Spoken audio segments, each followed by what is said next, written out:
Vous remercier d'être présent, si nombreux ce soir, et d'autant plus que, avec un emploi du temps un peu chargé, c'est vrai qu'Alain Juppé n'a pas pu être avec nous, et Hugues Martin nous en dira quelques mots tout à l'heure, et il aura un petit message de sympathie de sa part. Donc vous saluer et vous dire combien on est content de vous retrouver dans cette belle ville de la Brède, avec l'éloquence de son premier magistrat, de son maire, Michel, qui a toujours été fidèle dans les combats électoraux, qui a souvent porté nos couleurs lors d'élections législatives, des élections municipales. Il a été conseiller régional.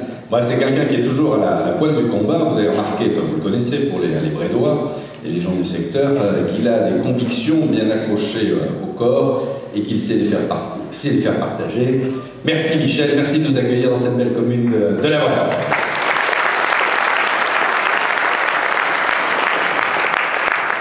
J'aurais salué l'ensemble des élus présents ou représentants des forces politiques, élus locaux, les jeunes populaires. J'ai toujours un mot pour les jeunes populaires.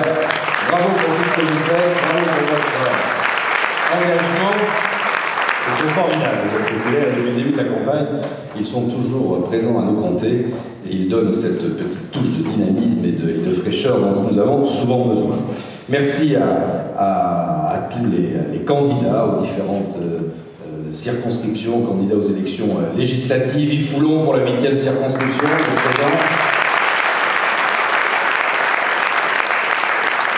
Yves Daloucourt, candidat sur la 2e circonscription. Je voudrais saluer notre sénatrice, Marie-Hélène Deségo, sénatrice de la République de Saluer Jacques Valade, ancien vice-président du Sénat, ancien président du Conseil régional. Hugues Martin, ancien député maire de Bordeaux, adjoint maire de Bordeaux. J'allais dire représentant officiel et permanent d'Alain Juppé en Gironde, et même plus loin. Et je voudrais garder le meilleur pour la fin.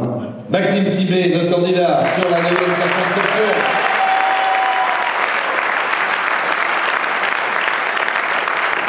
Je remarque à l'applaudimètre qu'il se taille la part du marché, c'est bon signe, ça fonctionne bien, et bravo pour ton engagement dans ce combat. Il reste plus que 3 jours, chers amis.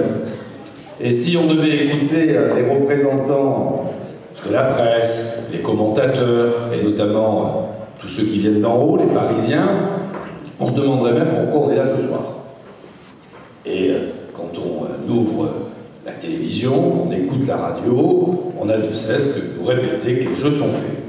On connaît le futur président de la République, on se pose même la question de savoir qui serait le Premier ministre dans quelques semaines, et on nous explique qu'après tout, il n'y a même plus à faire campagne, que les jeux sont faits, et qu'on pourrait rester à la maison. On subit comme ça, depuis quelques jours, depuis quelques semaines, une forme d'orgueil, une forme de vanité, où on nous explique que ce qui a été fait, ce n'est pas bien, que la personne qui l'a fait n'est pas digne d'être de nouveau reconduit. Bref, on tire un trait sur les 5 ans, ou même les 10 ans que nous venons de passer à la tête de ce pays. Et notre président, candidat Nicolas Sarkozy, attaqué certes pendant une campagne électorale, les candidats ont plutôt tendance à s'invectiver, c'est le jeu de la politique.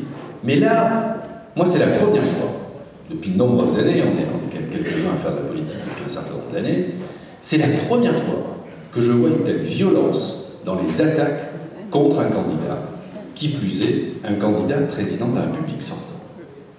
Et à un moment ou à un autre, la question que je me posais,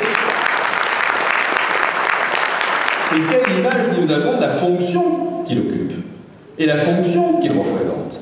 Certes, Nicolas Sarkozy est candidat au même titre que 10 autres. Enfin, il est président de la République. Il est encore en charge du destin de notre pays. Ce soir, à Paris, il y a une réunion qu'il a provoquée pour parler de la Syrie. Il représente notre France dans l'Europe entière, dans le monde entier. Je vous l'ai dit, ne nous laissons pas impressionner. Ne nous laissons pas caricaturer. Ne nous laissons pas vilipender tel que c'est fait depuis quelques semaines. Et rien que pour ça, mobilisez-vous, aidez Nicolas Sarkozy dans sa campagne électorale. Alors en face de ça, nous avons 9 candidats qui concentrent toutes leurs attaques sur le président de la République. Et un en particulier, le candidat du Parti socialiste. Celui-là même qui se voit déjà installé à l'Élysée et qui commence d'ores et déjà son petit chemin de futur président de la République. Il ne dit rien, il ne propose rien, vous me direz on a l'habitude, au moins on n'est pas déçu, et donc ce ne sont que des écrans de fumée qui sont allumés depuis quelques semaines. Alors ça a commencé par le changement. Le changement, c'est maintenant. Mais le changement de quoi? Le changement d'apparence, ça on a remarqué. Le changement de comportement, on le voit depuis quelques semaines. Voilà que ce monsieur singe, imite, fait du mimétisme avec François Mitterrand. C'est le retour de la génération Mitterrand depuis le mois de janvier 2012 et le meeting du Bourget. Et quand vous voyez les images, c'est saisissant. Voilà que François Hollande se prend pour François Mitterrand. C'est le retour de François Mitterrand dans cette campagne électorale.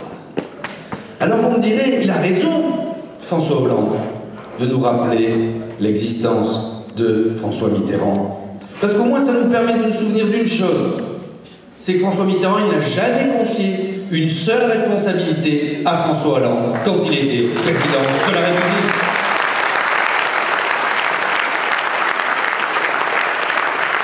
Et il me vient en mémoire, et Michel l'a dit tout à l'heure, le parcours de François Hollande. Et ce parcours, on peut le comparer à celui de Nicolas Sarkozy. Ils ont sensiblement le même âge. Ils sont jeunes, 57 ans tous les deux. Ils ont commencé à peu près dans la même période, début des années 80. Il y en a un, il a été plusieurs fois ministre, il est président de la République. Il y en a un autre, il est parlementaire, c'est bien, il y a un certain nombre à souhaiter le devenir, je ne le crédite pas, président du Conseil général de la Corrèze, formidable, mais c'est tout. Mais c'est tout. C'est quelqu'un qui n'a jamais donné d'ordre à un préfet de toute sa carrière politique. Et c'est quelqu'un qui souhaiterait dans quelques semaines se rendre chez Angela Merkel, se rendre chez M. Obama pour renégocier des traités, pour parler de la France. Tout cela n'est pas sérieux. Non, M. Hollande, vous n'avez pas la carrure pour être président de la République.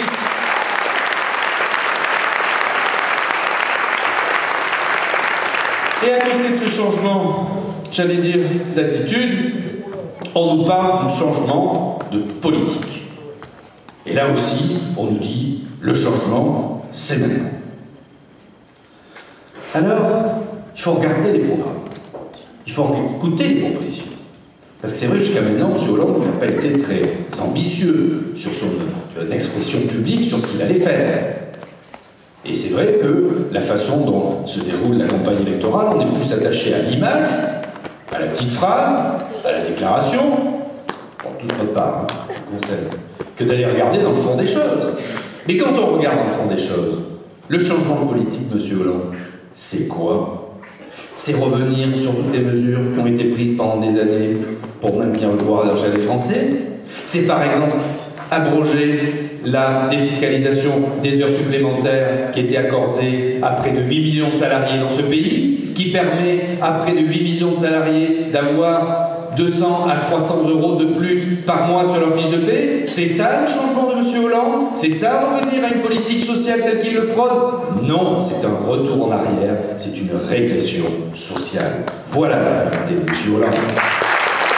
C'est vouloir abroger l'abattement sur les droits de succession en les faisant passer de 160 000 euros à 100 000 euros, ce qui ferait payer à de nombreuses familles, et notamment nous, les classes moyennes, un surplus au moment des successions de 10 à 15% sur la feuille de succession. C'est ça le changement pour soutenir le pouvoir d'achat de M. Hollande?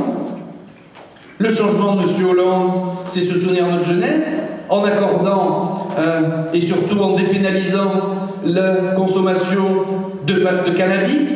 C'est ça soutenir une jeunesse d'un pays? C'est ça le changement de M. Hollande? C'est de vouloir accorder une allocation permanente pour les jeunes au même titre que ce qui a été accordé il y a de nombreuses années avec le RMI. La grande différence avec le RMI de M. Rocard, c'est qu'il n'était pas question d'accorder aux jeunes, Il ne s'agit pas aujourd'hui d'aller conforter une jeunesse dans un espèce d'assistanat permanent, dès leur majorité, en leur accordant des subsides dont ils ne sortiront pas de nombreuses années plus tard. C'est ça, pour leur pousser les jeunes vers le travail? Non, c'est une régression, là aussi. Alors, mes chers amis, le choix maintenant, il est simple. Ou on va dans une direction avec quelqu'un dont on a vu l'aptitude à mener le pays, avec un gouvernement qui a fait son travail. Et moi, j'en profite vraiment pour saluer l'action de François Fillon. Voilà quelqu'un qui a duré pendant 5 ans, Premier ministre de la France pendant 5 ans, côté de Nicolas Sarkozy.